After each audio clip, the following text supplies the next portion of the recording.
Glory to Jesus Christ. It's wonderful to be back in San Diego. It's been a while, and particularly to Holy Angels. I was able to come more often when we were in the desert here in Southern California, but now we're a little bit further away in the snow of Wisconsin. So it's a little bit, but so it's a pleasure to be back with you. I know a lot of you, and I know some of you asked about me giving some information about the monastery, because some of you know us from before, so I can bring you up to date. We've doubled. The good news is we've doubled in size, so that's good news. But we'll leave that till the end. What I want to do is I want to talk first, and it's going to be fairly informal. It's not going to be scholarly. It's just going to be kind of a reflection, a personal reflection. And then also I want to leave time for questions and discussion about the topic that we're covering. And then afterwards I'll talk a little bit about the monastery. We can have a little few questions and discussion about that as well. Well, the topic I chose to talk about because I think it's relevant to us who are Byzantine Catholics. So we're Catholic, but of the Byzantine tradition. And something that's very contemporary, at least in the Catholic Church at the moment, is the whole, with the Synod of Bishops on the Amazon, one aspect of it that took up too much of its concentration, unfortunately, and I think Pope Francis was very disappointed that it took over, and he hasn't mentioned it in his exhortation, so that's what he thinks about the fact that took over. It wasn't one of the central points for him, was the whole issue of clerical celibacy. And in our very highly sexualized culture and hedonistic culture, of course, it's always contentious. And for us Byzantine Catholics, it's particularly relevant, of course, and sometimes politically contentious, because we get into discussions with either progressive Catholics or more conservative Catholics, and they have a different tradition where they don't have predominantly married priests. We do, we always have. And so it can be a point of contention, or hopefully discussion, creative thinking. But it's a highly complex issue. And it depends on, of course, the tradition of the Church, the apostolic tradition of the Church. But then, of course, East and West gradually, particularly in the second millennium of the Church's history, their traditions began to kind of go a little bit in different directions. And one of those is with respect to clerical celibacy. So that's what I want to talk about. Now remember, it's only a very general personal reflection. So it's not a scholarly talk. To the degree that I can see the whole notion of clerical celibacy, that is, priests not having a wife and therefore conjugal relations, comes really from two traditions in the Church. From Judaism, but also was radically changed in the New Jerusalem, the New Israel, the Church of Jesus Christ. One of those traditions, now first of all, in Judaism, not having children was seen as a gift from God. There was no such thing as celibacy, as far as we know, at least in a dominant way in Judaism. It didn't exist. When you didn't have children, that was a sign that you weren't favored by God. So in Judaism, the concept of celibacy was almost unknown. However, abstaining from conjugal sexual relations did have a place amongst people and amongst the clergy. It was temporary, it wasn't perpetual, but it was kind of seen as a preparation for worship, like fasting. Kind of an association of ritual purity to prepare you with fasting and abstaining from marital relations in order to be more focused on God, so that you would offer a more, how can I say, a more rigorous worship with God.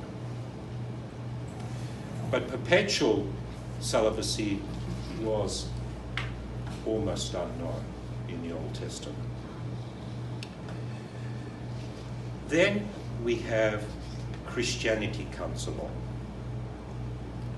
Now, in the early days of Christianity, when the church was still being persecuted for the first 300 years, yes, the persecutions were not consistent, but they were consistent enough. The church was small, the church was vulnerable, and the most important people in the church were the martyrs. Those that took their faith so seriously, even to giving up their lives, not to deny Christ. And you know from the writings of the church and the early church fathers how central martyrdom in the services, how the emphasis on martyrdom. Now, in the Christian community, where you, by being a Christian, by being baptized, opened yourself to the possibility of being martyred. When they went about choosing their leaders, they said, well, if we want a good example, we want someone to lead us. If we might have to give up our lives, we're going to choose amongst our leaders those that show signs that they would give up their lives for the faith. Makes sense. We're not going to choose leaders that are of a lower standard than what baptism calls for. Because remember, baptism in the early days was thought of as dying to the world, dying into Christ. Going into the water was like going into the grave, so that we would rise again. And so martyrdom was seen as an extension of baptism. It was sometimes called a baptism by fire. This was the most important sacrament, of course, at the beginning. Well, the Eucharist too, and they were interconnected, inseparable. That's why in our Byzantine tradition, up to now, the baptismal font is in the shape of a chalice, right? The connection between the Eucharist and baptism, the two primordial sacraments, mysteries. And therefore, baptism often meant, literally, exposing yourself to martyrdom. So that connection of martyrdom and baptism, commitment to Christ, was very strong. And like in the Old Testament, where the New Israel, the New Jerusalem, was seen, the whole nation was seen as a holy nation, a priestly people. Jews, unlike pagans, believed that they could actually communicate, not just in some cultic way, but personally communicate with Yahweh, with God their Creator. They were privileged, and they saw themselves as a privileged people. Yes, there was a Levitical priesthood as well, but that was only to assist the holy nation of Israel.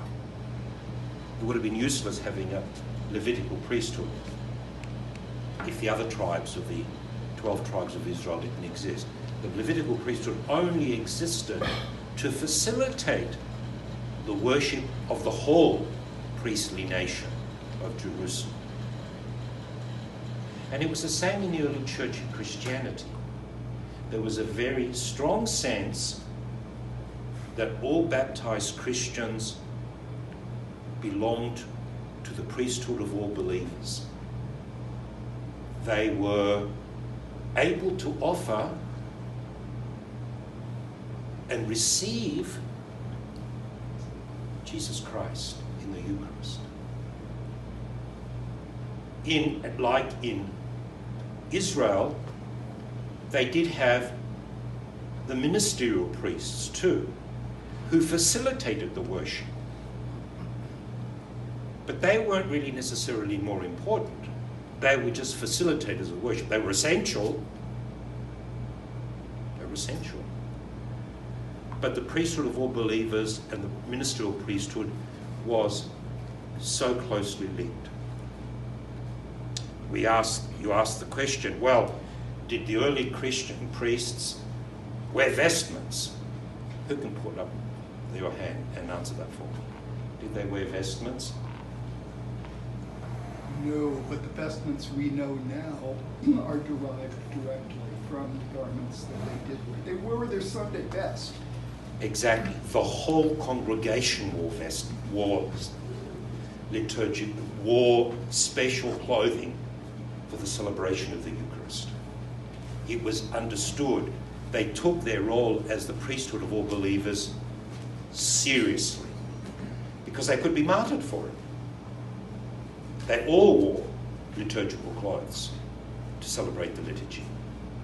And there were, of course, the ministerial priests who did. The oldest vestment that still exists of the present is the omophor in our church, or the pallium in the Latin church. That's the oldest form, that the presider of the liturgy, the bishop, wore that very early on. You see it in very early icons. But that was the only distinct thing that he wore. Apart from that, he would have worn the liturgical garments that the rest of the congregation were wearing. So there was a very strong sense that through baptism we became priests of the new covenant, all of us, men and women, and through baptism we identified more closely with martyrdom. That was part and parcel of what it meant to be a Christian. Now, eventually the church became established in about the 300s with the Edict of Milan, at least in the Roman Empire. In Armenia it actually became a state church even before that, but that was a little bit out of the way. But at least within the Roman Empire it became established.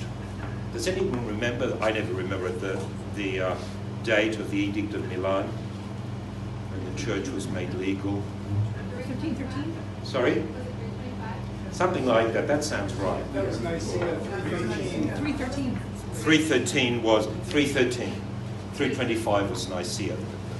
So 313. So it's fairly early. So the church became legal, and then because of that, a fairly major thing, it changed radically.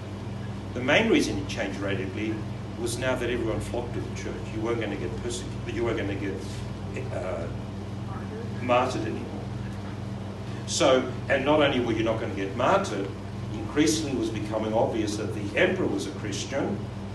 Therefore, you were probably going to be a second-class citizen if you weren't a Christian. So it was in people's interest now to become a Christian. And with that, with everyone becoming a Christian, everyone being baptized, and eventually from infancy, the sacrament of baptism became more common. The notion of the priesthood of all believers became more widespread. The state church presumed you were going to become a member of the priesthood of all believers. And so it lost its significance. It became common. The other thing that didn't exist in it, so they thought, well then, we had the martyrs, that baptism implicated you to martyrdom, now that's gone too. So what happens? Well, there were actually from the beginning in the church ascetics. Again, they got that from Judaism. And these early ascetics, monks and nuns, was mainly parish orientated at the beginning. They were hermits living in churches mainly, and people would feed them, take food to them, ask for their prayers. Once martyrdom ceased to exist, then there came this notion of not red martyrdom by blood, but white martyrdom by ascesis, by asceticism, like the Old Testament prophets. And again, these were men and women who were celibate, who gave their life for Christ. Not physically their life anymore, because martyrdom had ceased, but through the vows of obedience, chastity, and poverty, they gave their lives to follow Christ. And so now it was seen that these white martyrs, who were living, remember, they were celibate. Why were they celibate? To live their baptism. Nothing to do with ordination. To live their baptism as members of the priesthood of all believers more seriously. And fasted. They were the early monastics. And very on in the Christian communities, they said, just like we chose our leaders from those that were going to be martyred, the martyrs aren't there, so we're going to choose our leaders now from the second best thing of men that take their faith seriously. We're going to choose our leaders, our bishops, from the monastics, from the ascetics. And that happened in the church pretty much by about the 300s, 400s, 500s. It happened gradually. That's one of the traditions. Now, that continued in both East and West. And in Eastern churches, up to the present, that is the tradition. The bishop, who is the leader of the church, who is Christ, the priest, is chosen from the monastic ranks. However, as the church got bigger, and the bishop couldn't get around to all the churches to celebrate the liturgy, there were deacons there already, deacons to help the bishop to serve. And were they celibate? No. Well, some were and some weren't. Pretty much like now. And then, as the church got bigger and the bishop couldn't be at every parish, he was at the cathedral, he started ordaining presbyters, the second order of the priesthood. Not bishops, but presbyters, who could offer the Eucharist in his name. The bishop celebrated the Eucharist in the name of Christ, full stop. He was the vicar of Christ. The presbyters, the second order of priests, not so. They were celebrating the liturgy on behalf of the bishop, who couldn't be there. And they weren't necessarily celibate. Some were and some weren't. Some were chosen from the monastic ranks, the ascetical ranks, and some were not. The discipline was always that they couldn't get married after they were ordained. But before they were married, men were ordained to the second order, the presbytery. And this is up to the present tradition of Eastern Christianity. So celibacy has nothing directly to do with the priesthood. Celibacy is related to baptism. Now, for Christian priests, you would think that the priesthood is related to baptism. The Eucharist is related to baptism, right? So in that sense, it's linked,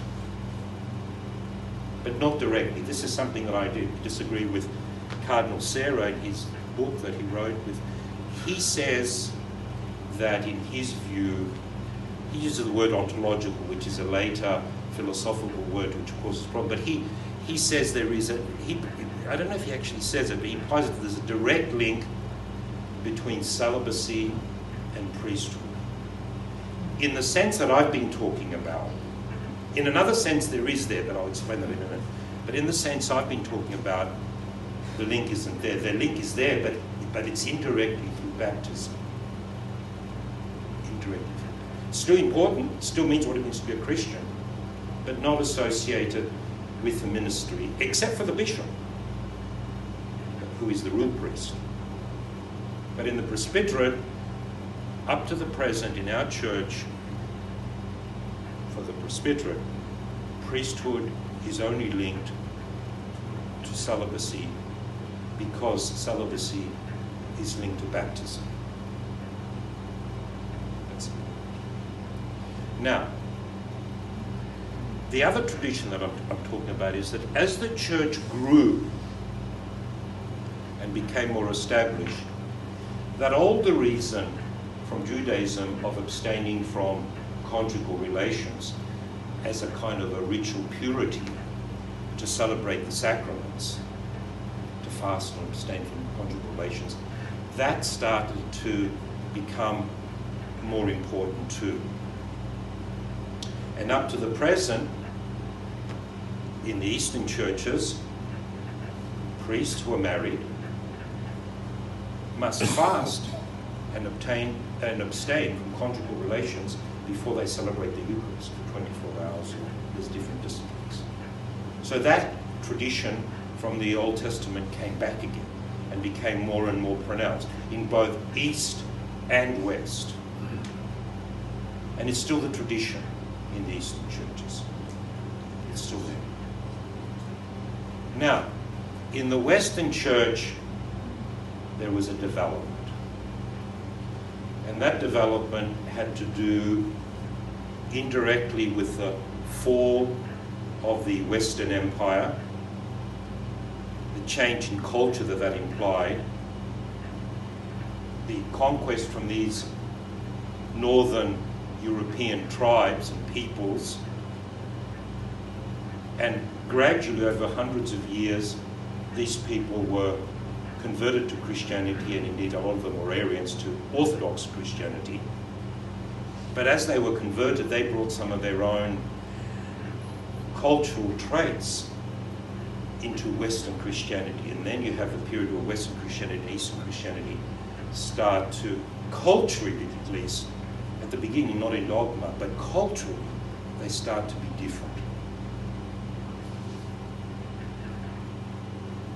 In the Western Empire, civilization is struggling. Big cities have gone. There's a very strong local feudal system in manners, knowledge. If you're a man, you're either a peasant, a serf, because it's constantly at war with these tribes. The Western Empire. This doesn't happen in the Eastern Empire. In the Western Empire, because the Western Empire no longer exists, pretty much.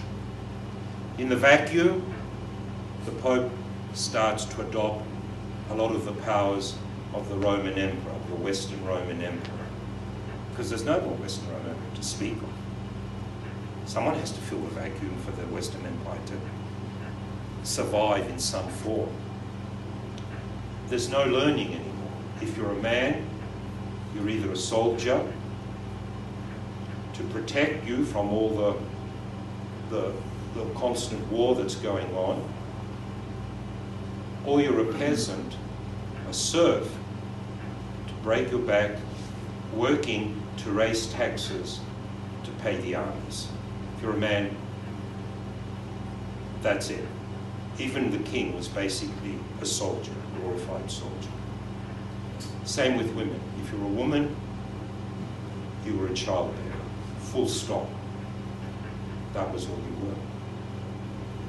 Now, there was a class of people that were exempted from this. Monks, because they weren't allowed to fight in wars. And nuns, because they didn't have children. And this class of people had the luxury of becoming educated, learning to read and write. And so progressively, even the kings, princes, were educated by the monks. In the case of women, the nuns. And this happened, of course, in the church too. If you were a parish priest in just a normal parish, you were probably married. This is in the West, but early on. Probably married, you were probably uneducated. You were not much different from a serf that you served. The only clerics that had education were the monks. From them, the bishops were chosen. Now, in the monasteries, you had monks who were also they were educated. They were the leaders of the church. And because they didn't have wives, they didn't have presumably conjugal relations, they started celebrating the liturgy of the Mass even daily, more and more. There was no obstacle for them to do that. And gradually, this tradition in the West developed of daily Mass. Pretty late, probably not to the Middle Ages. There were lots of reasons for that. Part of it was the chantry masses. They started also to pay for a Mass. Rich people paid, and so that was the way you could support yourself. And so, now remember, another significant thing, and we don't know the reason for this. This is accidental. In the Eastern churches, concelebration existed from the beginning and has uninterruptedly existed till now. In the Latin Church, which is a mystery why, for some reason, concelebration stopped in about the 8th century. And so priests, if they wanted to celebrate Mass, would have to celebrate their own private Mass. And if they wanted more money, they would do it daily, if they were celibate. With this influence, you can see how the second order of priests, the presbyters, became more influenced by the monastic priests. And this is beginnings now of celibacy. So that you could be like the monks and you could celebrate the liturgy every day. They were obviously not just a serf and you were educated. You're no longer just a serf like all the other serfs. And this is a period, it took a long time, it took hundreds of years in the West. They started legislating for it as early as the 600s, 700s. For better or for worse, we're not quite sure when it took. We know that every time there was a synod, they would constantly harp on it again. So obviously it wasn't being observed very well. Otherwise they wouldn't have bothered. But it was restated and restated and restated. And by the Middle Ages, in the West, it would have become fairly uniform. Probably not always well observed. Remember, marriage was different than what it is now. Unless you were a king or a prince and there was inheritance involved, common law marriage was simple. You just made vows to each other and lived together. That was it. Simple as that. So it wasn't a big deal. Did a lot of priests have mistresses? Yes. Were they their wives? In the legal sense, you would say no these days. But that kind of legal, very clear cut of what is a Christian marriage and what isn't, wasn't that clear as early as that. Unless, as I say, you were a king or there was property involved, so that everything was recorded and ceremonies and everything. So that's basically what happened. So that's basically the case up to now. So when this issue is being discussed or talked about, it's very important that we know the complexity of it and the history. I'm a monk. I am a celibate because of monastic life, which has defined in Orientale Lumen by Pope John Paul II, the Great. In Orientale Lumen, he says, in the Eastern churches, monastic life, monasticism, is defined as the reference point for all the baptized. What that means is, to be a monk or a nun is not another sacrament like ordination. It's the sacrament of baptism, lived more rigorously. That's what it is. I'm a celibate not because I'm a priest. I'm a celibate because I'm a monk. Because of baptism, not because of ordination.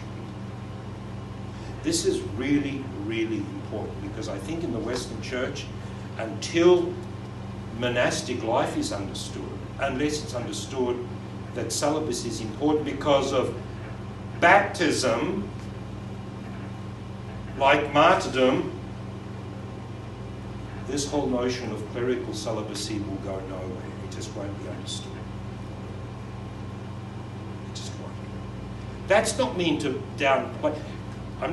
Some people say, well, Cardinal Sarah has gone too far by popularizing clerical celibacy and making it more important. That's not the problem. The problem is he hasn't gone far enough. It's implied by baptism, not by ordination.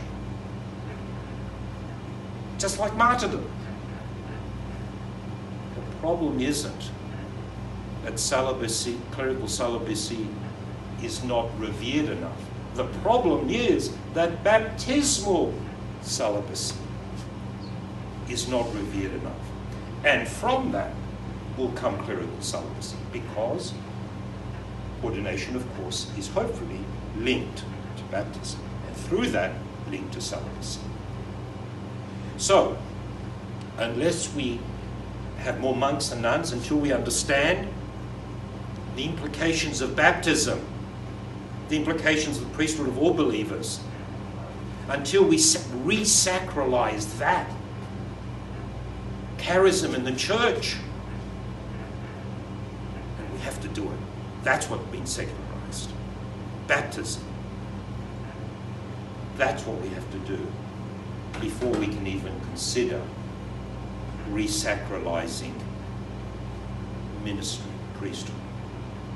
On the contrary, what we have to avoid is clericalizing baptism when we think that celibacy has only got to do with ordination. That is secularizing baptism. That's not what we need to do. What we need to do is rediscover, re-sacralize the vocation of the priesthood of all believers. You know, the modern Roman Catholics, again, this is a form of clericalism.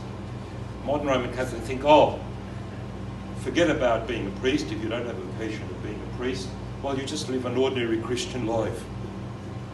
Married, follow the commandments, and raise a good family. There's nothing ordinary about baptism, my dear friends. Baptism is a call to martyrdom, either red or white. And if we don't appreciate, that doesn't mean that everyone baptized is going to be a celibate. Human race wouldn't have much of a chance in those circumstances. But the vision, the ideal, has to be there. Otherwise it can't be there for clerics. Makes no sense. Makes no sense. If we don't take our baptism seriously, if the church doesn't take baptism seriously, how can we take ordination seriously? Ridiculous. So that's really important. Now, yes, Cardinal Sarah and Pope Benedict do speak of this more notion of priesthood, of preparing for the liturgy. And they said, well, the rites had to abstain from sexual relations. So by about the Middle Ages in the West, when daily Mass became common, they had to celebrate every day, so they couldn't have conjugal relations. So celibacy became more and more enforced.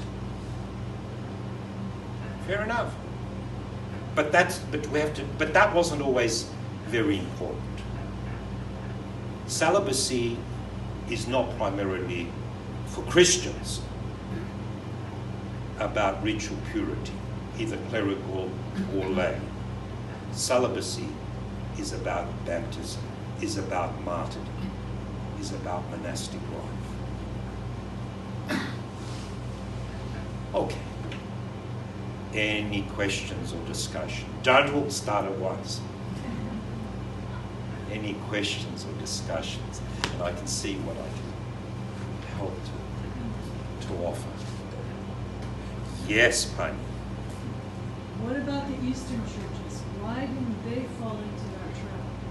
Is there something inherent in the structure? Well, because May I ask you to repeat the question, Father, for the tape? Yes. Pani Olena asked, why didn't that happen in the Eastern Church? Because the Eastern Roman Empire didn't collapse.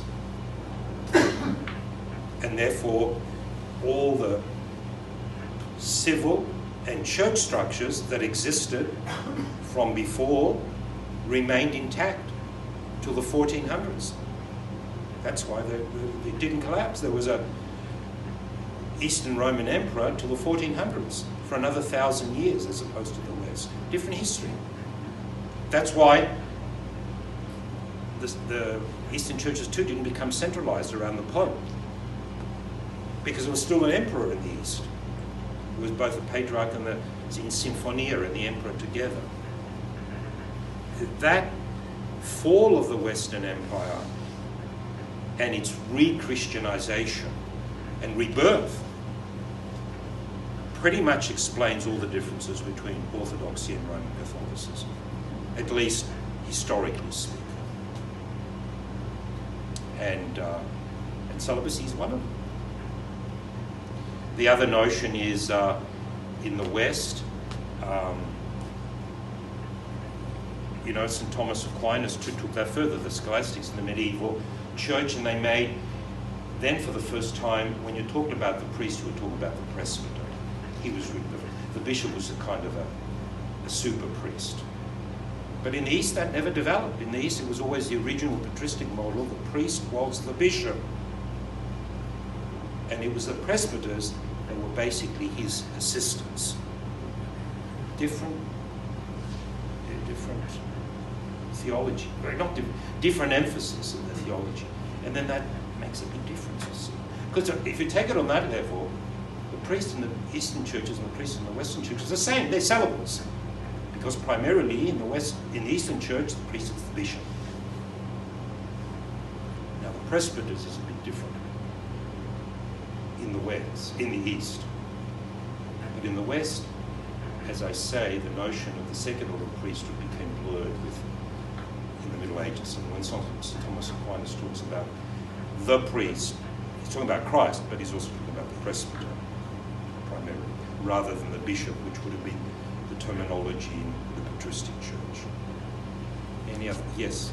Father, would it be an oversimplification, do you think, to say that the model of bishop to presbyter in the West is empowerment, where in the East it's deputization?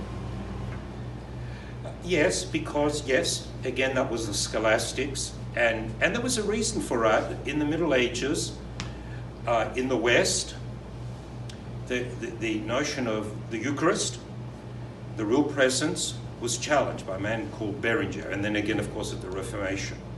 And so that made the West, essential for the West, to emphasize the power to confect the Eucharist. Who had the power to confect the Eucharist? Well, it wasn't only the bishop, it was the presbyter as well. So that's what they concentrated on. In the East, that didn't happen. That challenge just didn't happen. So that notion of the importance of confecting the Eucharist didn't take place. That's why the words of institution, that whole theology, the emphases are different. There's reasons why they're different. And one's not better than the other. They're just a reflection of the history of the two streams of Christendom. It's not that one is better than the other. They both addressed the particular situation that the Christian church existed in. Father James. The early ascetics, who then took upon themselves the celibate lifestyle, weren't they also going by the idea that the second coming was any Yes, day now? So apocalyptic. The Yes, and that always that's always certainly the martyrs. Mm-hmm. That's always been there for the martyrs primarily, but also from the early ascetics, and it's always been in monastic life. That's why, the monks would have skulls on their and graves that they would sleep in, to remind them that our vision, what we're on about, is eternal life. It wasn't that it was, people say it was about hating the body and manichaeism. That were always temptations in the church, but that was a temptation in the pagan religions too. It's not, people take that argument too far. No, it was because Christians were primarily concerned, because of baptism, for their eternal life, not for this life in this world only. So that's why childbearing was... Correct. Childbearing, now obviously circumcised, but it was basically in heaven we're not going to be married. That's basically it. And the monastic life is the angelic life, is an imitation of the life of the angels in heaven. So you're not going to get married. Marriage is something for this world, and having children. Nothing wrong with it in this world. But if you've got your sights on the world to come, then it's not going to be as important for you. Makes sense. So if celibacy is ontologically connected to baptism, what does that mean for the non-celibates who are baptized? Okay. I wouldn't use that word ontological, because that word really is a philosophical word, and it really became popularized more in scholasticism in the Middle Ages. So I don't know that there will be too much theology talking about an ontological link between baptism and celibacy. I don't know that language Celibacy flows from baptism. Yes. Well, there's no doubt about it. Mm-hmm. I don't mean individuals. There are bad monks and there are good monks. There are some married men are holier and will get to heaven a lot before a lot of monks. No problem about that. But that's a different thing than the state of life. For Christians, there's no doubt about it. The state of life, the monastic, the celibate state of life for the kingdom is a superior form of life than the married life. Why? Primarily because the married life is a natural vocation. It's about this world. The life of celibacy or monastic life is geared to, and that's what Christians are primarily about. So you can't avoid that. But it doesn't mean that celibates will get to heaven before married people, because married people might be more authentic and less hypocritical in their living of their Christian life than monks and nuns. And then the monks and nuns will all the more end up in the other place. But as far as the abstract state of life exists, yes, you can't get away that the apostolic tradition for Christianity, as far as the state of life is concerned, the angelic life of the monk and the nun is a more holy life than the natural married life. You might call it the supernatural Christian life, lived as best as is more obviously important, or it's an above class than the natural Christian life, because Christianity is a supernatural faith. Can't get away from that. Yes. Else. A question just earlier in the talk, you kind of mentioned like progressive Catholics and traditional Catholics. You know, whenever this topic comes up, traditional Roman Catholics seem to denigrate our tradition of married priests. At the same time, progressive Catholics seem to see it as a way of changing things. How do we kind of help those who are more traditional Roman Catholics see this as apostolic? First of all, we have to know what our tradition is. And if we know our tradition, then we're not going to get manipulated or misinterpreted and get used for other agendas, which is really what's happening. We have to know our faith, and we're going to say, no, it's not as simple as that, to both the progressives and the conservatives. It's not as simple as that. It's much more subtle, much richer. We have our own tradition, and it's equally apostolic as yours. But we have to be careful not to get, because sometimes unwise Byzantine Catholics can identify with one group or the other, and then they've won the battle because you're arguing on their terms, not on who you are. Can't do that. What should the Western Catholics do then? Because when you look at the progressives, it seems to me like they're more interested in giving themselves into the world rather than necessarily looking back. Well, I think what you can do to them is, what we might teach you to do to them, is to say, wait a minute, maybe it's true that celibacy isn't linked to ordination as closely as we think, but it's more important, it's linked to baptism.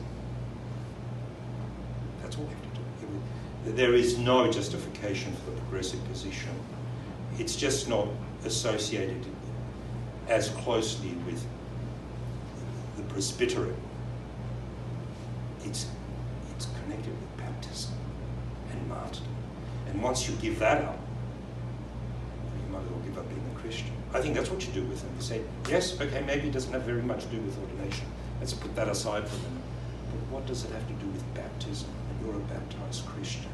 Can you be a baptized Christian and denigrate the angelic life? It seems to me that that's a contradiction in terms. And that's what happens. They're basically being secularized, made more worldly. The supernatural, natural, the more supernatural dimension's gone. That's not Christianity. And I think that's where the problem is. Yes, exactly. I think for traditionalist Catholics, they I feel like the world is slipping away. Yes, but they have to, I think from us, as Byzantines, who have a different tradition, as apostolic and richer, it can help them make their arguments more sound and less open to being disproved, because then you're on safe ground. Linking celibacy directly to priesthood,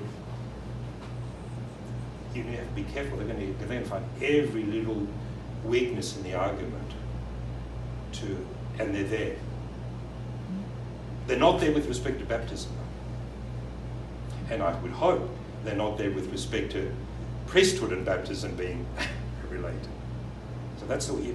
If you know the subtlety of the arguments, if you really know what you're talking about, then I think you're in a better position to defend the priesthood and celibacy. But you can't be glib for the sake of defense. All the more reason why you have to know what you're talking about. Does that kind of make sense? I agree with Roman. I mean, I'm hoping that the Eastern churches can help them argue their position more soundly. I think as a Roman Catholic, from your argument, I have no problem with what you're saying. But when you listen to the progressives like Cardinal Marx in Germany, they're really just looking at the world. Yes, absolutely,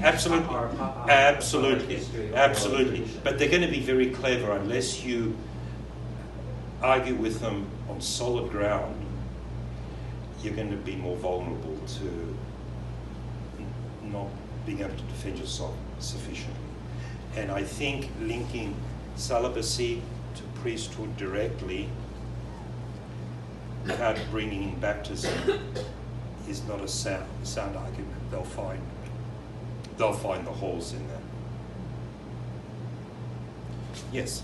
I was going to mention related to that, what resources, can you point us to that will help us do that? Because you're linking, the priesthood and celibacy back to baptism. It's really wonderful for me to hear. I'm very active on social media. I find myself stuck in the middle so often, between, a Roman Catholic who says, we have to treat clerical celibacy like dogma to protect us from the homosexuals and the women priests and all like that. Yeah, but you can't make up dogma. You can't. Now, you can. It is dogma when it comes to baptism. I mean, you can't deny that. Exactly. If you said that celibacy has got nothing to do with baptism, then you'd have to say martyrdom has nothing to do with baptism, and you can't say that. Of course, it's infallible. I mean, we wouldn't use that terminology, but it's an indispensable part of the faith. Right. But secondarily with priesthood. Priesthood, because priesthood is attached to baptism, that's why it's attached to celibacy. In the early church, when I talk about also this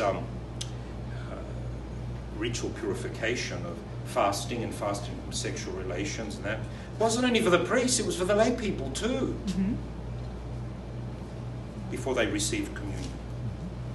So this notion of, there's a lot of confusion out there and superficiality, and I think that's not good. So I think we have to call them out on that. Yes. So basically, if someone comes up to me and says, the Catholic Church needs to basically allow, the Western Catholic Church needs to allow priests to get married, do you think kind of a good comeback would be, all right, well, check back again in like 100 years when monasticism is reborn? Well, we hope monasticism is reborn. Yeah, but until that happens, then... Well, yes, but you see, for that to happen, the church and even the hierarchy of the church have to want to make that happen. And that hasn't occurred yet. I'm a monk, I know. I've founded a new monastery. I know how pro-monastic life the hierarchy of the church is. I know firsthand. Some of you know very well that I know. And once you go down that route, forget arguing about the priesthood, forget about arguing about celibacy. It just doesn't make sense. When you take away celibacy, the monastic life, from the baptismal calling as the martyric life, you've lost the battle. You're on sand. And I feel that this Western arguments about clerical celibacy, which I'm sympathetic to by the more, but sometimes are argued on sand. Don't do that. It's too precious to lose that battle because you haven't done your homework. Be prepared to argue a sound position. And it's there. Wasn't made up. It's there. But you have to see how it's there in the fullest way, not just glibly, superficially. One last question, if there is one, and then we can talk a little bit about the monastery. Danielle, you can have the last question. Could you go back to the beginning of your talk when you were explaining during the Acts of the Apostles' time that there were the deacons and the bishops? Correct. And the bishops were The priests, yeah, the leaders, and who offered the sacrifice, yes. And there were the deacons, since Stephen and onward. But every once in a while I see that word presbyter in there. Say again? I see the word presbyter. Presbyter, well, Can it's you not... explain that? Because Yes, I'm sure it's not... something to do with translation. It's, yeah... It's not clear because the distinction between a presbyter and a bishop, it's not clear. But basically, how I would define it, and the way it's grown up, at least in the Eastern Church and in the Western Church, is that as the church grew, and the bishops couldn't be the celebrants at every liturgy. Then they started ordaining assistants, presbyters, second order of priesthood, not bishops, who did it in their name. Still the first generation of the apostles? That's not clear. That's not clear. Okay, 'cause that That's not presbyter clear. and the apostles That's not are- clear. yeah, it's confusing. I think the terminology of who was a bishop and who was the episcopae and the different terminology used early on, wasn't defined. And- Was more fluid. Probably varied as the needs of the local church. Exactly. But the first assistant to the bishop is the deacon. Absolutely. Always has been. Absolutely. Of course, that's why they chose seven. Right. Absolutely. So They who were came- that's the who oldest. came after, The so- presbyterate is, in that sense, a newer order than the diaconate. Yes, absolutely.